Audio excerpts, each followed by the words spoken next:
Alleloia, dia miaraba anao sady faly indray ry havana amin'izao fotoana izao miaraba anao amin'ny anaran'i Jesosy tafahoana amin'ny alalan'ny vidéo ka dia ampitomboana amintsika mandrakariva ny fahasoavana sy ny fiadanana avy amin'Andriamanitra iray Jesosy Kristy Tompo. Raha tsikaritsareo ngamany dia misy nanisy an'ity écouteur ity na hoe bluetooth ahafahana manao an'ny enregistrement zany satria araka ny sosikevitra sy ny fitarainana dia ny teniny maritra amintsika fa ambany ny enregistrement, ny feo zany amin'ny enregistrement ka dia mitady hevitra ihany mbola misy moa zany ny zavatra hafa izay mbola kasaina hovidiana, mety hoe hanatsara ny fanaovana ny enregistrement indrindra ny amin'ny fampitomboana ny feo fa nametraka ity amin'ny sofiny ity zany mba hanaovana ny andraisana ny feo mivantana eo. Asa ny sitrapon'ny tompo mety mihamafy kokoa ngamany fa fanandramana voalohany izy zao ka dia isaorana ny tompo atsika rehetra zay manome sosikevitra indrindra mifampirisihana amin'izao asa fanompony zao. Dia arak'izany indrindra alohan'ny anaovantsika ny vava ka metrantsika ny fotoana dia efa teneniko sady zany ny lohateny izay fampizarantsika androany dia ny hoe ATSAHARO ny HAKAMOANA. ATSAHARO ny HAKAMOANA, MIASÀ, MIVAVAHA, MANOMPOA. Ny teny horaisitsika dia efa hampimanoko antsika sady zany ny eo amin'ny Matio 5:20 ny 2:40 ka hatramin'ny 30. Vakitsika izay avy eo fa hiary vavakantsika miatrantsika zao fampahirizana zao tompoko. Vavakantsika.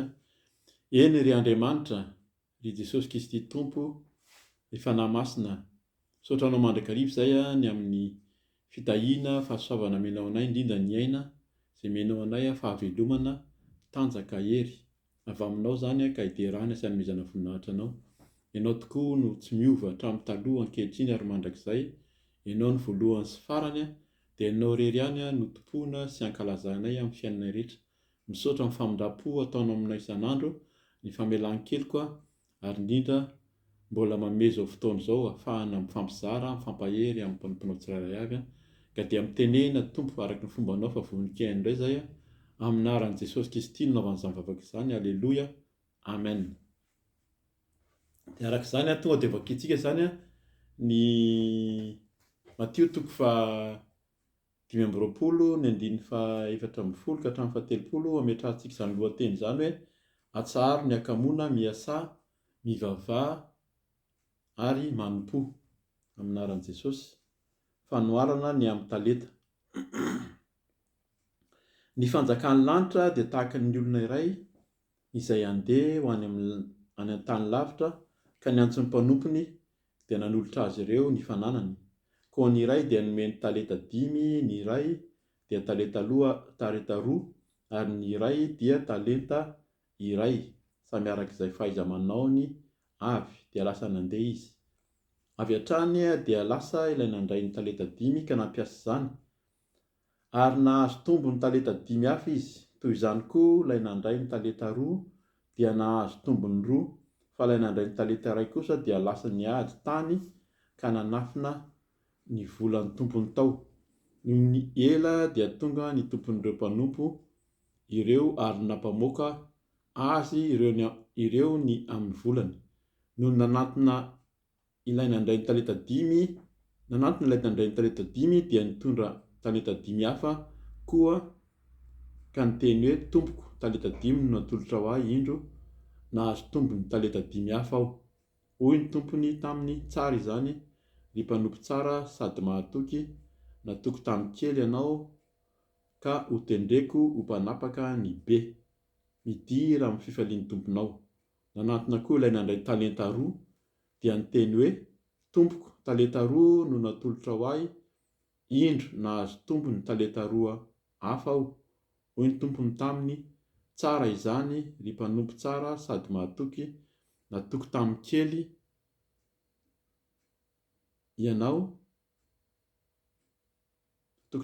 ianao ka hotendreko ho mpanapaka ny be. midira amin'ny fifalian'ny tomponao. Fa noho ny nanatona ilay nandray ny talenta ray dia nilaza hoe tompoko, fantatro fa olona mila voa tsy ary ianao ka mijinja eny amin'izay tsy namafazanao sady manangona eny amin'izay tsy nanelezanao, dia natahotra aho ka lasa nanafina ny talentanao tao anaty tany indro lasanao ny ianao. Ary ny tompony dia namaly azy hoe, ry mpanompo ratsy sady malaina, efa fantatrao fa mijinja eny amin'izay tsy namafazako aho ary manangona eny amin'izay tsy nanelezako, koa tokony nametraka ny volako tany amin'ny mpampisambola ianao, koa rehefa tonga aho dia ho nandray ny ahy miaraka amin'ny zanona-bola. Koa alao eny aminy ny talenta dia omeo ilay manana ny talenta 10, fa izay rehetra manana dia omena ka anambe, ary izay tsy manana kosa na dia izay ananany aza dia alaina aminy. Ary ario ho any amin'ny maizina any ivelany ny mpanompo tsy mahasoa, any no hisy ny fitomaniana sy ny fikitohanify. Amen. Tenin'Andriamanitra efa haintsika tsara io a, be da be ny teny malagasy ary nitsoahana tamin'io hoe aza mandevina talenta. Misy olona mieritreritra hoe teny gasy, teny mpahendrena malagasy zany, fa teny izay nitsoahana tao anatin'ny baiboly ihany koa zany. Araka ny teny zany dia teny efa fantatry ny olona maro hatramin'ny ela zany momba ny hoe talenta. Eto dia araka ny lohateny no andraisantsika ny tenin'Andriamanitra zany hoe ATSAHARO ny HAKAMOANA, MIASÀ, MIVAVAHA, MANOMPOA. Raha mivakitsika tsara ny teny, raha hentsika ny tenin'Andriamanitra dia misy teny hoe azo avadika koa hoe ATSAHARO ny tahotra. Satria rehefa nomena an'ilay talenta zany ireo mpanompo ireo dia natahotra ilay nahazo talenta ray ihany dia naleviny, nefa noho ny velona ny tompony dia hoy izy hoe ianao hozy izy dia malaina.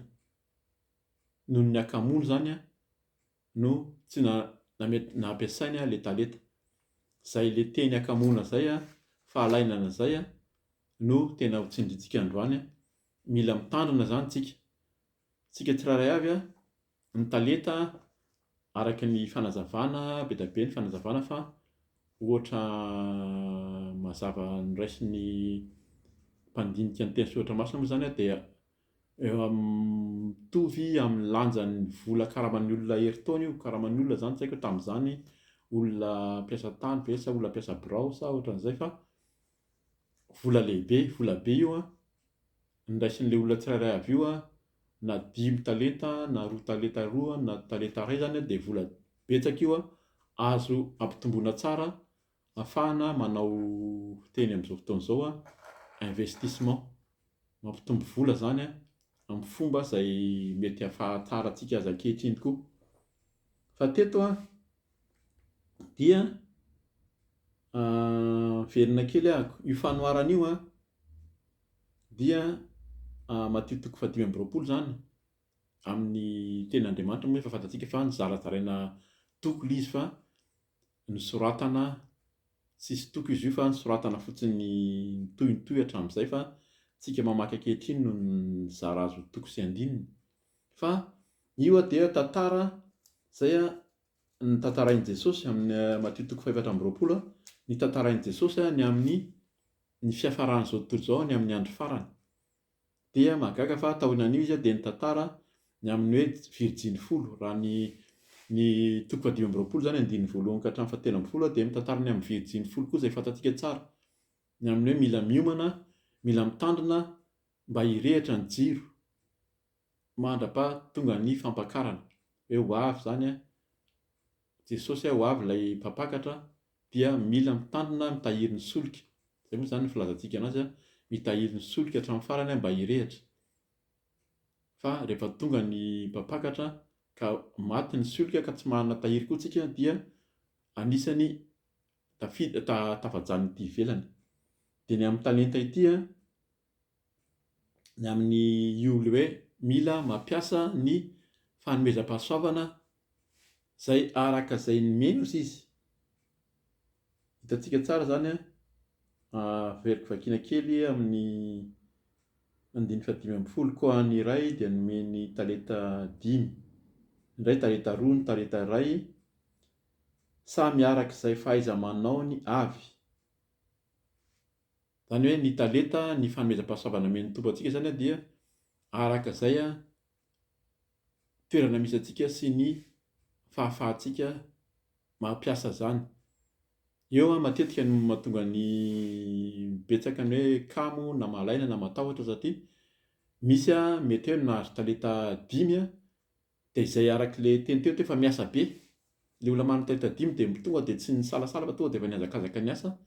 Dia mahita reo le olona manana talenta kely izay averina hoe talenta kely. Eo moa zany ny fomba fiteny koa hoe arak'le hoe mpaminany kely sy mpaminany lehibe fa efa nampianarina teto, nampahirizana teto fa jona izay averina hoe mpaminany kely.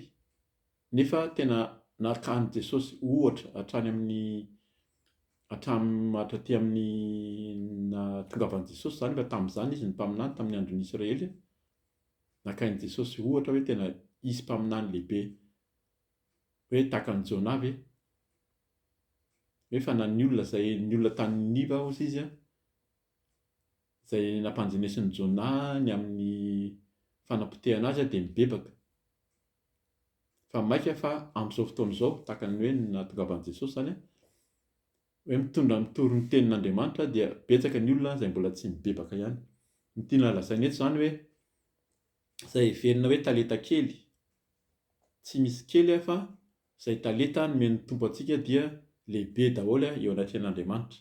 Izay zany fampirisana voalohany izay ho antsika tsirairay avy. Tokony tsy ho menatra, tokony tsy hatahotra, tokony tsy ho kamo amin'ny talenta izay omen'ny tompo antsika. Verina kely amin'ilay talenta aketo hoe inona moa zany ilay talenta. Eo matetika ny fanontaniana betsaka hoe inona moa zany talenta zany, fa inona no nahazo talenta tokoa ve sa dia nahazo antso ve sa dia nahazo iraka ve sa. Fa ny tena talenta raha ny tena marina azo tena hoe tena azo heverina talenta voalohany men'ny tompo antsika dia ny aina. Io aina io tato ato dia resahana izy io tato ato, ary indrindra amin'izao fotoana izao andro farany izao betsaka ny zavatra miseho. Ny ady, ny guerre eran-tany, ny famonoana amin'ny firenena samy firenena, ny fanaovana tsinitsinina, ny zon'olombelona dia mamono olona, ny loza voajanahary dia mitondra fahafatesana, ny amin'ny fasarotana, ny amin'ny miova ny toetrandro sy toetany amin'izao fotoana izao dia mitsoaka ny olona dia feno ny fahafatesana noho ny fifindra-monina. Zany hoe misy handray foana zany io aina sy fahafatesana io, zava-dehibe sanomen'Andriamanitra aina isika. Fa rehefa lasa io aina io zany ilay hoe fofinaina. Rehefa lasa io fofinaina io dia mitsahatra daholo n'iza n'iza. Tsy miankina amin'ny harena io, tsy miankina amin'ny tanjaka sy hery io fa io aina io dia alain'Andriamanitra amin'ny fotoana izay hakany azy. Izy ny nanome ozy izy dia izy koa no maka. Ny talenta voalohany men'ny tompo antsika zany dia aina. Tsika tsirairay avy indrindra rehefa velon'aintsika salama dia manana an'ilay talenta nomen'ny tompo. Ny talenta faharoa dia izao antso nomen'ny tompo antsika izao raha maheno ny vidéo zany tsika. Izao zany fampiarezana ho antsika izay efa kristianina efa nandray an'ny tompo ka ao anatin'ny hoe malain-daina, kamokamo na mieritreritra mety tsy ho vitako izany asa fanompony zany dia tsika efa nandray an'i Jesosy. Araka ny tenin'i Jesosy sy tenin'ny Jaona rehefa nitory izy hoe mibeba hozy izy dia rehefa mibebaka ilay olona dia andana mitory ny filazantsara. Izay no asa omena ny kristianina rehetra nandray an'i Jesosy Kristy ho tompo sy mpamonjy mitory ny filazantsara. Eto zany dia indray misy olona menatra koa ary ohatran'ny tenanay tamin'ny voalohany rehefa natsoina be da be fa ela niomana amin'izany hoe hitory, efa mitory amin'ny filazantsara foana hatramin'izay fa rehefa nitenen'ny tompo hoe ianao anie na isika anie dia atao hoe evangelista. Inona zany atao evangelista zany mitory ny evanjely, mitory ny filazantsara dia mamenatra zany fa anao na lasa atao hoe evangelista Fa tsika tsiraray avy kristianina dia tokony evanjelista daholo. Fa ny olona no menatra sy matahotra satria aleo tsy tononona amin'izany fa manjary voatery tsy maintsy miasa.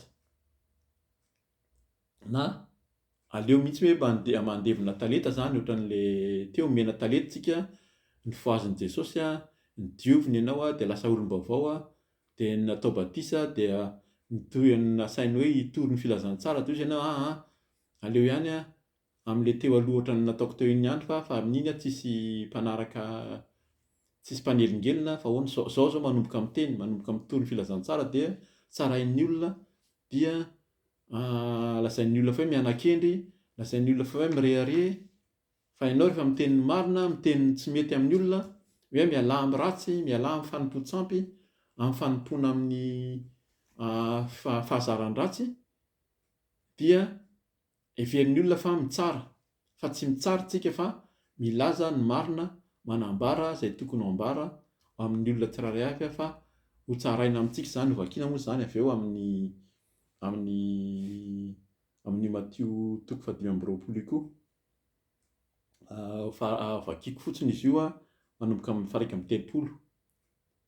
Misy fitsarana amin'ny farany hoe rehefa tsy miasa ianao dia ho tsarain'Andriamanitra arak'izay azy izay. Ka izay zany no famporisihana antsika voalohany teo hoe ny talenta dia avy amin'ny Tompo, avy amin'ny menantsika tsiraray avy ary tsy tokony ho menatra, tsy tokony hatahotra, ary ny talenta voalohany men'ny Tompo antsika dia aina. Ny aina menantsika io dia talenta voalohany. Ny talenta faharoa menantsika dia ny nantsoina antsika. Tsy nataoko hoe mpanompo ntsony ianao izy fa tena sakaiza. Dia natsaona ianao ho sakaiza manara-dia an'i Jesosy Kristy. Ny olona manara-dia an'i Jesosy dia tahaka ny nataony, mitory ny filazantsara, mitory ny fanjakan'ny lanitra indrindra, fa misy ny fanjakan'ny lanitra ary izay no torintsika dia ny fanjakan'ny lanitra, ary io fanjakan'ny lanitra io dia izay marina ihany ozy izy. Fanjakana io fanjakana marina, izay olona marina mandeha amin'ny famasinana sy ny famarinana, izany no tafiditra amin'ny fanjakan'ny lanitra io. Hitantsika amin'ilay fanoharana eo amin'ny Virjiny folo fa na dia efa nanana ny solika, nanana ny fanahy masina ihany ireo olona ireo voafidy ihany mba samy niandry teo ihany fa rehefa tsy nahay nitahiry hatramin'ny farany na tsy niasa dia tsy tafiditra ao amin'ny fanjakan'ny lanitra. Ka izay no itenenantsika mandrakariva mba hitory ny fanjakan'ny lanitra. Izay zany no talentany men'ny Tompo antsika koa dia ny fidianany antsika ho zanany nanadiovana antsika tamin'ny rano. Sasan'i Jesosy tsika tamin'ny rano, talenta koa zany dia lasa olom-baovao tsika dia nomeny ny fanahy masina ahafahantsika mitory. Ny talenta tsy talenta fahatelony io na talenta voalohany fa karazana talenta fotsiny izy, tsy nasiana laharana eto zany hoe iza ny lehibe na iza ny kely fa ny talenta izay iverina tsy atao hoe fahatelo io na farany fa ny fanahy masina. Fanahy masina rehefa nandray an'i Jesosy tsika dia nandray ny fanahy masina, talenta lehibe zany. Talenta tsy azo oharina amin'ny atao hoe arak'ilay teny teo hoe karama herintaona ve sa ny aina ary. Fa rehefa velon'aina tsika, salama, natsoin'i Jesosy dia nomeny ny fanahy masina satria nandray azy. Rehefa nandray an'i Jesosy izy dia tonga zanak'Andriamanitra dia nomeny ny fanahy masina. Rehefa natao batisa tsika dia natao batisa tao amin'ny rano dia nomeny ny fanahy masina. Tahaka nanaovana batisa an'i Jesosy koa izay narotsaka tamin'ny fanahy masina. Verina kely moa zany io fanazavana ny fanahy masina io, mbola hisy fotoana hanazavana anazy fa eo no mampisalasala ny olona, indrindra ny olona tsy kristianina na ny anjehana ny kristianina hoe nahoana ny Andriamanitra reo na ny jiosy ary miteny an'izany. Jesosy Andriamanitra miteny aza manana Andriamanitra hafa fa tsy izao ihany. Nefa misy miteny zany hoe ary ny Andriamanitra reo lasa anankitelo. Io zany tsy Andriamanitra telo fa Andriamanitra iray ihany fa nomeny asa samihafa. Ny asan'Andriamanitra izay any an-danitra na arin'izao rehetra izao dia izy Andriamanitra. Tsy miova izy hatramin'ny taloha hatramin'izay ka ho mandrakizay izy ny voalohany sy farany. Dia ny antony ny zanany izy nanome asa hafa. Nomeny ny asa ny zanany hitondra ny hotantsika, mitondra ny tsika tahaka hoe mitondra nofo na fantatra ny fahorian'ny olona. Ny zanany zany tonga tetỳ amin'izao tontolo izao nasehony hoe tiany zanako nalefa. Ho fampifantarana empafantatsika koa zany amin'ny fanoharana ololo kely eo hoe nandefasan'ny zanany tetỳ amin'izao tontolo izao. Dia ny anankiray ny fanahy masina. Fanahy masina tsy Andriamanitra hafa izy io fa fanahy izay nomen'Andriamanitra, avy amin'Andriamanitra io fanahy io. Io ilay fanahy ny tenin'Andriamanitra Jesosy Kristy ihany izy ilay niteny hozy izy dia lasa tanteraka izao rehetra izao. Ilay fanahy koa izay nambomba tetỳ amin'izao tontolo izao, any amin'ny Genesisy ihany zany. Ilay fanahy izay nambomba tetỳ amin'izao tontolo izao dia fanan'Andriamanitra ihany ny teo. Dia ny zanany ihany ilay tenin'Andriamanitra izay nitenenany hoe misy mazava, io ihany ilay zanany izay nirahany tetỳ amin'izao tontolo izao. Zany hoe Andriamanitra iray ihany io, fa ny asany dia samihafa araka ny izay nanomezany azy. Dia io zany araka ilay teny teo hoe misy talenta. Io manko zany manontany tentsika hoe ahoana moa zany ny talenta, inona ny talenta nomen'ny tompo anahako, inona zany no tokony ataoko. Fa ny talenta nomen'ny tompo antsika dia ny fahavelomana. Dia ny anankiray dia ny nifidianany antsika, ary rehefa resy lahy antsika manana an' Jesosy ho tompo sy mpamonjy dia nomeny fanahy masina. Zany dia talenta izay feno ahafahantsika mandroso manao ny asany. Mba tsy ho anankiray le dimy voalohany, le nahazo dimy sy nahazo roa zany dia fantatsika fa ireo dia ny asa. Dia araka ny tenin'ny tompony hoe vakiana amin'anaran'i manomboka amin'ny 120 ary hoe hoy ny tompony tamin'ny tsara izany ry mpanompo tsara sady mahatoky, natoko tamin'ny kely ianao ka ho tendreko ho mpanapaka ny be, midira amin'ny fifalian'ny tomponao. Zay zany zay no azontsika. Inona moa zany ilay midira amin'ny fifalian'ny tomponao, tahaka ny nidirana tany amin'ny fanjakan'ny lanitra tamin'izy Virjiny 5 izay niandry ny mpampakatra. Dia ny fanjakan'ny lanitra hozy io no hidirantsika raha miasa mampiasa ny talentsika, tahaka izay koa ilay mpanompo nahazo talenta roa izay mitovy aminy koa ny teny nomen'ny tompo aminy. Vakintsika sady dingantsika zany aty amin'ny 2:420. Fa noho ny nanatona kosa ilay nandray ny talenta iray dia nilaza hoe tompoko, fantatro fa olona mila voatsiary ianao ka nijinja eny amin'izay tsy namafazanao sady manangona eny amin'izay tsy nanelezanao dia natahotra aho ka lasa nanafina ny talentanao tao anaty tany, indro lasanao ny anao. Zay zany hitahotra io matetika no mampiembotra ny olona. Matahotra dia araka ny teny efa niteneniko teo hoe ny tenin'ilay mpanompony hoe ilay tompony hoe ary ny tompony dia namaly azy hoe ry mpanompo ratsy sady maraina. Noho ny faharatsian'ny olona zany ho antsika ilay mena talenta, ny velona dia nandray an' Jesosy dia nahazo fanahy masina dia tsy samy asa fa matahotra, menatra. Matahotra ny olona, menatra ny olona amin'ny fiarahamonina satria lasa totra ny hafahafa, lasa totra ny ovan'ny fihetsik'ilay olona satria lasa nitory ny filazantsara, lasa manambala amin'ny fahamarinana dia menatra. Fa ny anankiray dia noho ny faharatsiana hozy izy, ry mpanompo ratsy. Noho ny faharatsian'ny olona efa nambara teto koa zany fa noho ny fahotan'ny olona, nazavaina tamin'ny video farany teo fa noho ny fahotana dia mitsoaka ny olona. Noho ny faharatsiany, noho ny tsy fahatanterahany, tsy fahamendrena zany dia mitsoaka an'Andriamanitra izy, menatra an'Andriamanitra satria mpanota sy ratsy. Zay mahatonga an'ilay olona tsy nampiasa ny talentany dia noho ny faharatsiana hozy izy, ry mpanompo ratsy. Tandremo fa ny faharatsiantsika, ny ota izay iainantsika, zany no mampiembotra antsika sy mampatahotra antsika satria menatra eo anatrehan'Andriamanitra. Zay zany ny anankiray, mpanompo ratsy sady malaina. Dia ny faharoa dia noho ny fahalainana koa. Malaina amin'izao fotoana izao dia satry ny olona matory dia mijery video, mijery télé, dia miresadresaka eo zany na dia atao hoe miasa ihany ary matetika hoe rehefa avy miasa, mihazakazaka amin'ny asa dia hoe reraka dia aleo aloha mba mipetrapetraka. Dia tian'ny olona koa ny mifaly. Rehefa tsy miasa zany dia ilay mandray fotsiny, ilay mifaly amin'izao zany izay koa zany no fakapana azon'ny olona Amin'izao fotoana izao dia ny mifaly atao amin'ny fifaliana daholo ny zavatra rehetra, ny fitoriana filazantsara ataovy ovay izy io mba ataovy moderna, ataovy teatra ary atao hirahira dia lasa spectacle dia lasa asiana jeu de lumière, asiana fihetsika dia asiana fihetsika miaraka dia atao mitambatra ny fihetsika dia asiana akanjo, atao mirenty ny akanjo. Zany no mahasarika ny olona hoe zavatra hita maso, zavatra mampifalifaly fa raha tsy zany dia kamo sy malaina. Zay zany mila mitandrina isika hoe ry mpanompo ratsy izy sady malaina.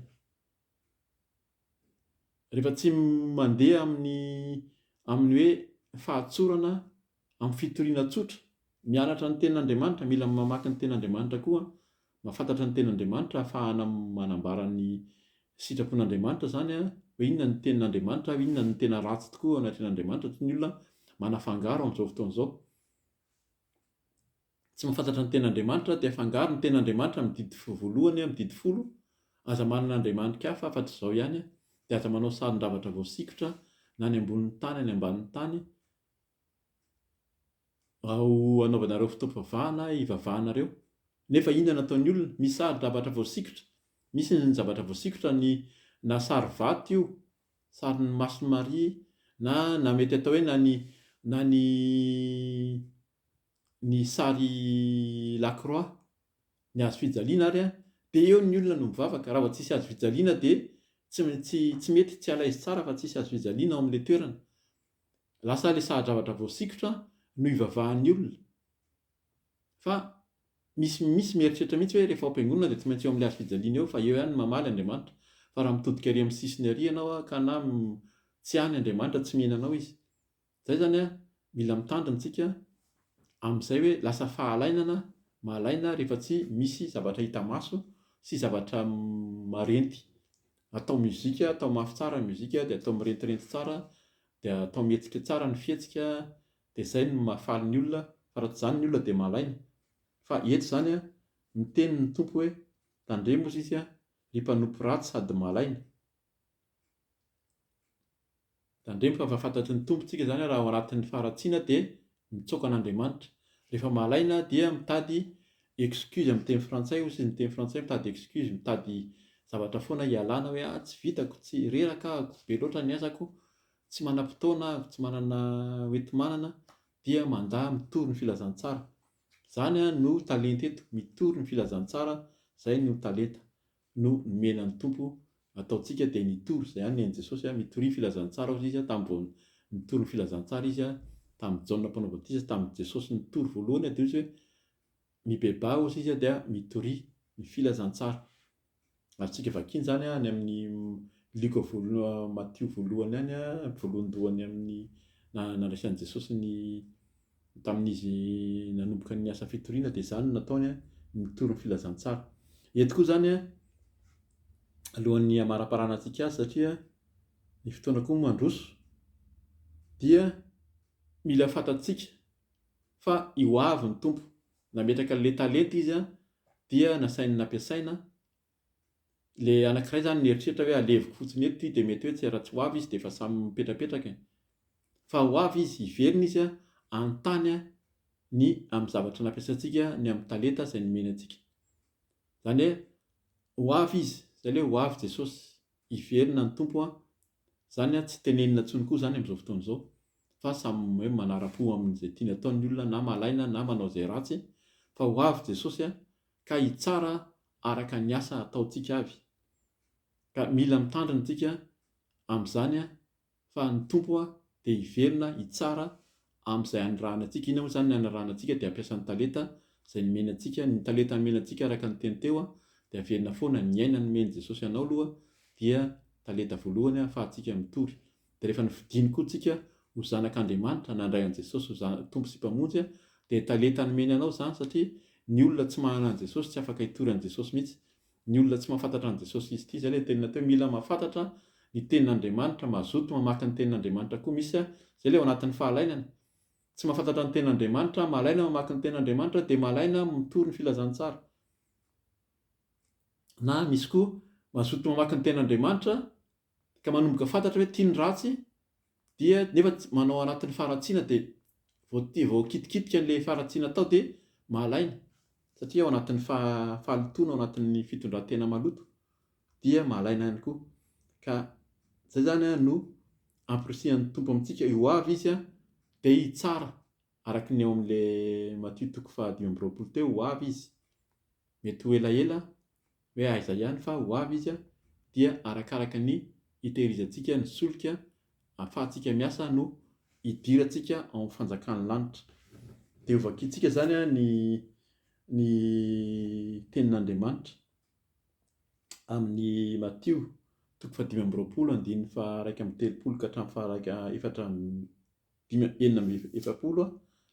Vakintsika fotsiny izy asa raha misy tenin'Andriamanitra tiana ambara fa zay ao anatin'ny Matthieu 5:20 foana zany tsika hatramin'izao manambara hoe ho avy ny farany. Amin'ny baiboliko misy zany dia miteny mihitsy hoe ny fitsarana farany vakiana amin'ny anaran'i Jesosy. Ary raha tonga amin'ny voninahiny ny zanak'olona miaraka amin'ny anjely rehetra dia hipetraka eo ambonin'ny seza fiandrianan'ny voninahiny izy. Ary raha hovoriana eo anatrehany ny firenena rehetra dia hanavaka azy ireo izy tahaka ny mpiandry ondry manavaka ny ondry amin'ny osy. Koa hametraka ny ondry eo amin'ny ankavanany izy fa ny osy kosa eo amin'ny ankaviany.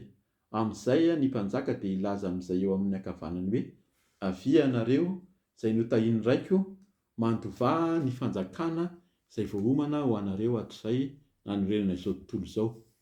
Fa noana aho dia nomenareo hanina nangetaheta aho dia nampisotroanareo, ny vahiny aho dia nampiatranonareo, tsy nanan-kitafy aho dia nampiakanjonareo, narary aho dia notsaboanareo, tao an-tranomaizina aho dia novanginareo. Ary namaly azy ny marina ka hiteny hoe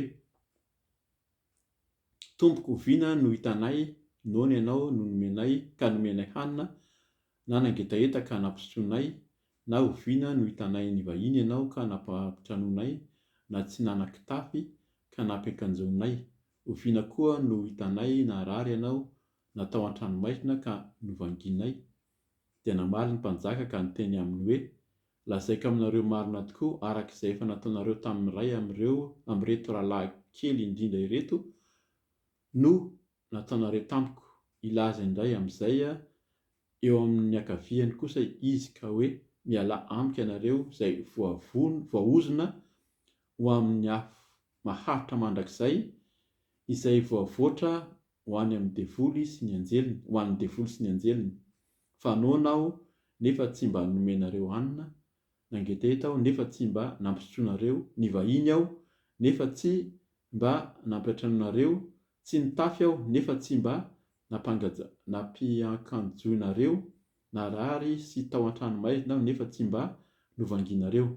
Ary hamaly kosa ireo hoe tompoko oviana no hitanay, noana ianao, na nangetaheta na ny vahiny, na tsy nitafy na narary na tao an-tranomaizina ka tsy mba nanompo anao izahay. Fa izy namaly azy hoe lazaiko aminareo marina tokoa arak'izay tsy nataonareo tamin'ny ray amin'ireto kely indrindra ireto no tsy mba nataonareo tamiko. Ary ireo dia hiala ho any amin'ny fampijaliana mandrakizay, fa ny marina dia ho any amin'ny fiainana mandrakizay. Zany tenin'i Jesosy zany, tenin'i Jesosy faraparany mihitsy zany taorian'io Jesosy dia vao tapitra io fampianarana nataon'i Jesosy io, anisan'ny fampianarana nataony farany io dia nanomboka ny kioma amin'izay nitady hevitra amin'izay ny olona hanenjehana azy hanomboana azy teo amin'ny hazo fijaliana. Zany hoe eto zany Jesosy dia manambara fa hisy ny farany ary ho avy ilay farany. Ka mila mitandrina antsika fa arakaraka ny tsiasantsika, araka ny talenta nomen'ny Tompo antsika no hitsarana antsika, araka ny asantsika. Ka tandremo araka ny lohateny hoe atsaharo ny hakamoana, atsaharo ny tahotra, miasà, ndao hivavaka dia ndao tsika hanompo an'ny Tompo. Ny tenin'Andriamanitra anankiray ao amin'ny Apokalipsy 1:20, 1:20 azafady, Apokalipsy 1:20, vakintsika sady ny 5 ka hatramin'ny 9 ahafantarantsika ny amin'izany tsaranan'ny olona arakaraka ny tahotra sy ny fahalainany zany sy ny faharatsiany amin'aran'i Jesosy hoe Apokalipsy 1:25 ary io ilay mipetraka eo amin'aran'i Jesosy ary io ilay mipetraka eo ambony seza fiandrianana indro avaoziko ny zavatra rehetra ary io kosa izy tsy raty fa mahatoky sy marina ireo teny ireo ary hoy koa izy tamiko vita izao no alfa sy omega ny fiandohana sy ny fiafarana izao no hanome maimai-poana avy amin'ny loharanonaina ho an'izay mangetaheta izay maharesy no andova izany zavatra izany ho andriamaniny aho ary izy ho zanako fa ny osa ny tsy mino ny vetaveta ny mpamono olona ny mpijangajanga ny mpanao ody ratsy ny mpanompo sampy ary ny mpandainga rehetra dia anana ny anjarany ao anatin'ny farihy rehetra afo sy ny solofara izany ny fahafatesana faharoa. Zany hitantsika raha vakitsika ny amin'ny andiny faraparany amin'ny talenta teo iny andiny 720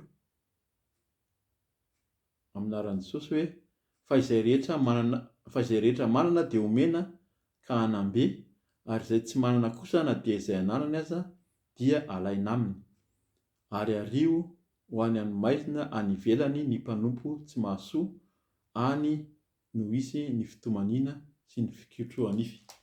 Mila mitandrina tsika fa any amin'ny fahafatesana any amin'ny afobe izay misy zany ary sika vakina ny amin'ny tantaran'ny Abrahama sy Lazarosy ataon'ny baiboly ato koa mampirisika antsika hamaky zany ahafantarantsika hoe inona atao hoe any amin'ny afobe sy any eo amin'ny miaraka amin'Andriamanitra eo amin'ny fanjakany. Ny hamarana antsika anazy dia ny Apokalipsy 2:20 ny andiny 12 ka hatramin'ny 15 amin'aran'i Jesosy.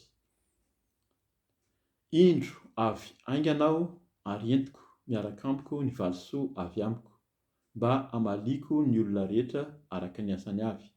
Izao no alfa sy omega ny voalohany sy ny farany ny fiandohana sy ny fiafarana sambatra izay manasa ny akanjony mba hananany fahefana amin'ny hazonaina sy idirany amin'ny vavahady ao amin'ny tanàna fa any ivelany ny alika ny mpanao ody ratsy ny mpijangajanga ny mpamono olona ny mpanompo sampy ary izay rehetra tia lainga sady mandainga. Alleluia, amen. Dia misaotra ny tompontsika amin'ny tenin'izay mifampizarany engany antsika tsiraray avy mba tsy ho isan'irety hoe ho tsaraina ka ho any amin'ny fikotroanify any amin'ny farihy afo fa hiala amin'ny fahalotoana sy ny faharatsiana sy ny fahalainana ka hijoro araka ny fanomezam-pahasoavana men'ny tompo antsika dia ny talenta izay nomeny antsika zany ny aina ny antso izay nomeny antsika ary koa ny fanahy masina izay nomeny tompo maimai-poana antsika tsiraray avy dia samy hizara ny tenin'Andriamanitra ny filazantsara ka dia misaotra ny tompo tsika tsiraray avy mahazo toa mahereza amin'ny asan'ny tompo tsika tsiraray avy voninahitra ao an'Andriamanitra irery ihany dia raha sitrapon'ny tompo raha mbola tsy tonga moa zany Jesosy dia mbola hitoy ny fampaherezantsika manao voalomanao amin'aran'i Jesosy Kristy tompoko. Alleluia, amen.